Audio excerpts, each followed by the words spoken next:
En esta cuarta parte vamos a ver, a partir de la lectura de la Lefiliev, el concepto de Agamben de Homo sacer y el tipo de problemas que él mismo plantea la teoría política.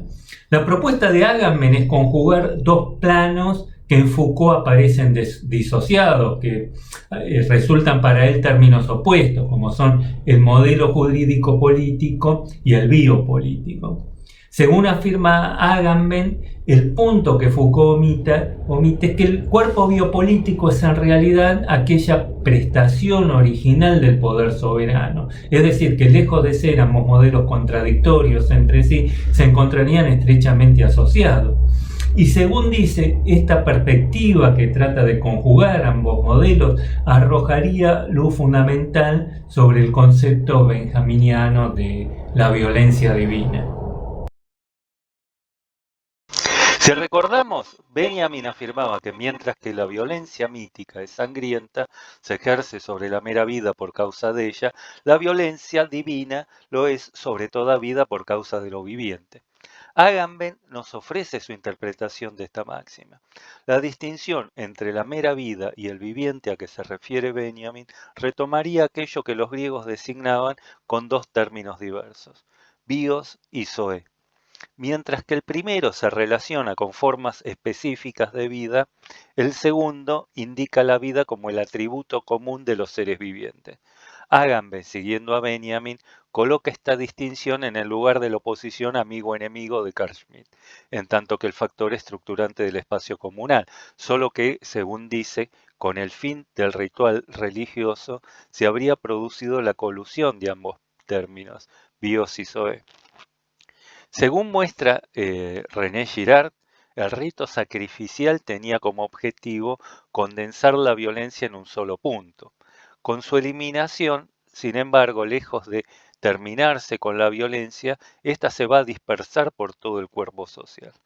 Para Agamben, la excepción entonces deviene la regla. La vida desnuda, Zoé, colocada en principio al margen del orden, termina coincidiendo con el espacio regulado de lo social, bios, aquello extraño a la significación, heterogéneo que no tiene lugar en el ámbito simbólico, se coloca entonces en el lugar de éste. Así, aquello excluido en dicho ámbito, el cuerpo sacrificiable del Homo sacer, queda incluido en él. Llegado a este punto, todos nos volvemos homini sacri.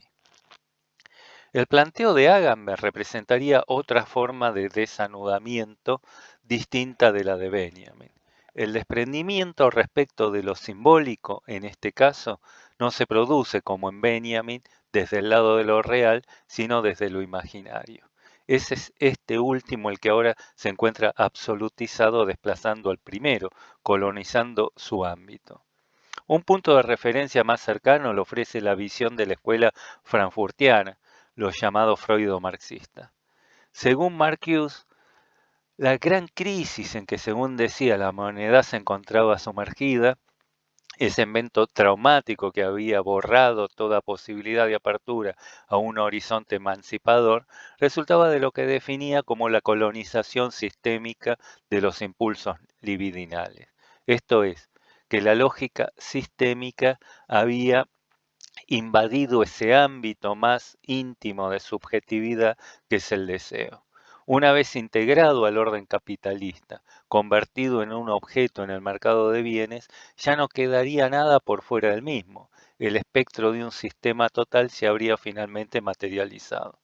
Un orden homogéneo, sin fisuras, que no deja así ningún espacio abierto a su posible impugnación, solo puede dar lugar a una existencia maquinal, la reproducción al infinito de lo dado. En Agamben, esta misma conclusión se extrae por una vía opuesta. La dislocación de toda perspectiva emancipadora resultaría, por el contrario, de la colonización de lo simbólico por lo imaginario, cuando el puro deseo sin regla se vuelve la regla, cuando la excepción se vuelve principio estructurante de lo social. Esto, sin embargo, parece contener una paradoja.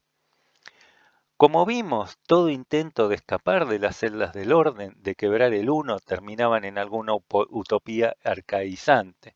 Aquello que se colocaría por fuera de su ámbito encontraría su expresión más pura en el momento de indiferenciación originaria, encarnación del ideal de una comunidad primitiva previa a la institución de la ley, lo cual se vincularía a las primeras de las definiciones de Lacan de lo real como asociado a lo presimbólico. En definitiva, lo que se buscaría es reconstruir un espacio comunitario por fuera del ámbito reglado del orden de lo simbólico. Para Agamben, por el contrario, esta utopía arcaizante finalmente realizada en el mundo capitalista tardío se convierte en su opuesto. Da como resultado un universo distópico en el que la carencia de ley nos convierte a todos en abyectos, seres desechables.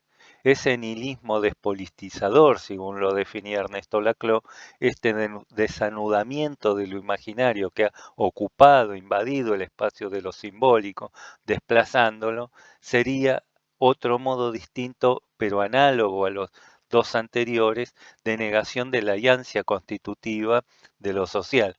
En fin, una forma de borramiento de lo real. La abyección, una vez generalizada, vueltos todos homini sacri, dejaría de ser tal. El afuera se ha vuelto el adentro, dando como resultado un desorden, un otro orden carente de toda regla y sistema, un estado de excepción permanente. Llegado a este punto, la Aleph Iliev vuelve al punto de partida, a Carl Schmitt, quien estableció en el discurso político contemporáneo la categoría de lo político. Lo político refiere a ese ámbito institutivo de las formas políticas de un determinado tipo de normatividad que por ende se coloca al margen de toda norma dado que la funda. Sería, en definitiva, un análogo en el plano político de lo real en la teoría lacaniana. El lugar de lo abyecto, ese lugar que no tiene lugar alguno en el sistema de la significación. Allí se ponen en disputa alternativas globales, reina el antagonismo. Solo un acto decisorio que no se encuentra fundado en ninguna normatividad conduce a la institución de un orden. Schmitt lo llama un acto de soberanía, a la que define como la decisión en el estado de excepción. En el concepto de lo político, Schmitt encontraba el modelo de esa lógica de lo político operando en la relación entre estados soberanos, que por ende no reconocen ninguna autoridad, ninguna regla por encima de su propia voluntad. Es allí donde se hace manifiesta esta escisión originaria, esa exclusión primitiva que permite la delimitación de un nosotros, que le provee una identidad a ese sujeto colectivo que va a definirse a sí mismo en oposición precisamente a aquello que excluye. En este terreno, donde no opera ninguna mediación simbólica, lo que rige es la lógica de amigo-enemigo, la cual en realidad no sería sino una proyección hacia el exterior de la propia escisión interna de lo social, permitiendo así su sublimación. En definitiva, cumple una función análoga al rito sacrificial en las sociedades primitivas. Como vimos, el modo de cerrar esa brecha para Carl Schmitt e instituir un orden es mediante un acto de soberanía. Esto es una decisión ella misma infundamentada. No obstante, la paradoja aquí reside en que tal operación de exclusión que permite controlar el potencial disolvente de la escisión constitutiva del espacio social, en su intento de velarla solo la hace más manifiesta.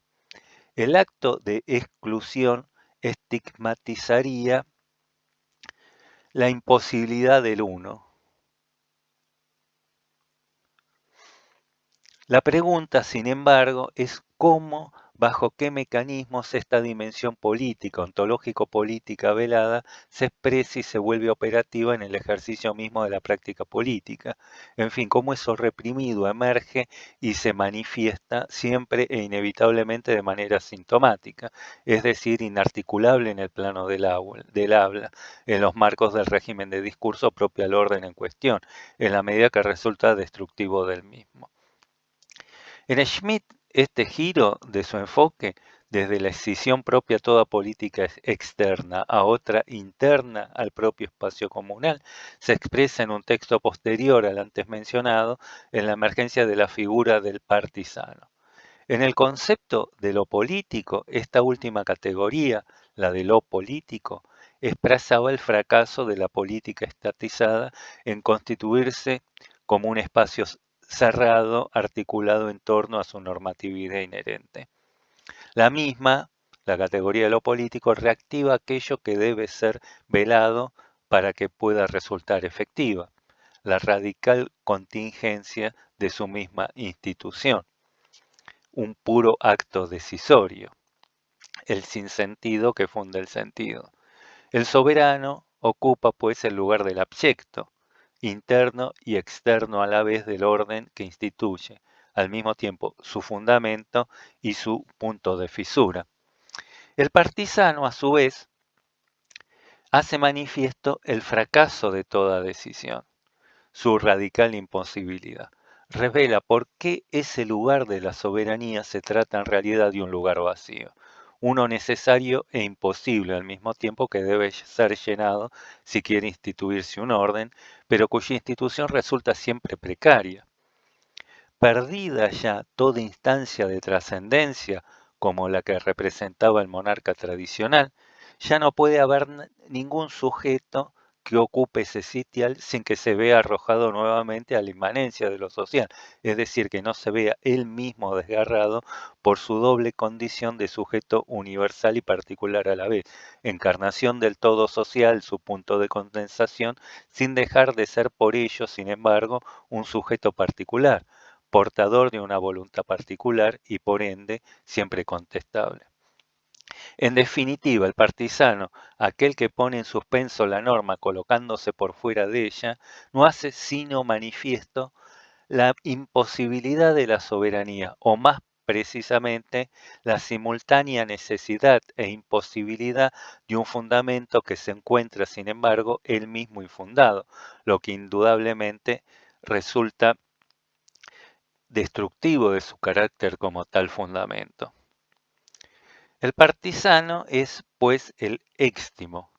Desde la lógica del Estado se trata de un criminal, en la medida que se coloca por fuera de la ley.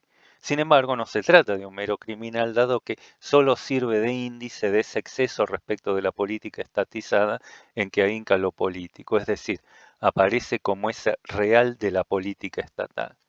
Esto es, sin embargo, lo que el orden estatal no puede admitir, debiéndolo arrojar por fuera de su ámbito como algo extraño al mismo, heterogéneo con él.